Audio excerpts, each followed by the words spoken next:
Karibu tena kwenye mfululizo wa masomo ya siri ya nguvu na ushawishi katika maisha. Baada ya kuona namna ya kucheza nafasi ya mshauri mwerevu wa siri anayeongoza akili za wakubwa, leo tunaingia kwenye hatua nyingine kubwa zaidi. Tunaenda kuona sheria 3 zitakazokufundisha jinsi ya kujitengeneza upya, kulinda jina lako na jinsi ya kuwateka watu kisaikolojia mpaka wakufuate kama kiongozi wao. Shika kiti chako vizuri kwa sababu mchezo unazidi kuwa mkali. Kama bado hujajiunga na familia yetu hapa YouTube, bonyeza kusubscribe sasa hivi ili uwe mwanafamilia wa nguvu wa chaneli hii. Na kwa wewe unanitazama kupitia TikTok au Facebook, gonga alama ya follow hapo juu. Kisha nenda moja kwa moja kwenye bio yangu. Kuna link nimekuwekea hapo.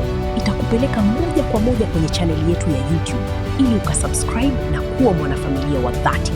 Gonga hiyo link sasa hivi, kisha tuwashi moto. Hii ni Frank Media. Sheria ya 25 inasema, jitengeneze upya kila mara. Recreate yourself. Kitabu kinatupa nukuu nzito inayosema, usikubali kubaki kwenye muundo ambao jamii imekulazimisha kuwa nao. Badala yake, jichonge upya kama msanii anavyochonga kinyago. Mfano mzuri mtaani na kidijitali, usikubali watu wa kuzoelea na kukuchukulia wa kawaida kila siku. Badilisha muonekano wako, ongeza ujuzi mpya na badili namna unavyoongea na kujionyesha mbele ya watu, ili kila wakikutazama waone kitu kipya na chenye mamlaka makubwa. Wewe ndiye mwongozaji wa igizo la maisha yako. Usikubali kucheza nafasi ya unyonge. Sheria ya 26 inasema, weka mikono yako ikiwa safi kila wakati. Keep your hands clean. Kitabu kinatupa usemi wa dhahabu unaosema, lazima uonekane kama mfano wa adabu na ufanisi, huku makosa na mambo yako machafu yakizikwa chini ya vitendo vya wengine. Mfano halisi wa kiuongozi au kibiashara, unapotaka kufanya jambo gumu, la hatari au la kuumiza ili kulinda maslahi yako, usijitokeze wewe mwenyewe mbele ya safari. Tumia mtu mwingine wakati kufanya kazi hiyo ngumu, ili lawama zote na hasira ziende kwake, huku wewe mikono yako ikibaki safi na jina lako likiendelea kuheshimika na kupendwa na jamii. Sheria ya 27 inasema, cheza na mahitaji ya watu ili kutengeneza wafuasi kama wa kidini.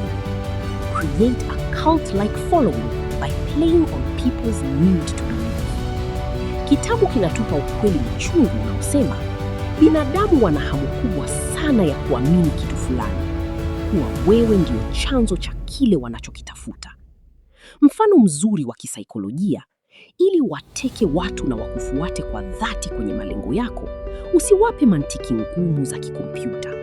Wape ahadi kubwa, zungumza kwa kutumia maneno yenye matumaini, na utengeneze utaratibu au nembo inayowafanya wajione ni sehemu ya kikundi maalum cha kipekee. Watu wakianza kukuamini kwa kiwango hicho, watakulinda na kukupa nguvu kubwa sana ya ushawishi. Maisha ni mchezo wa kiakili, na mwenye mbinu za siri ndiye anayeondoka na ushindi.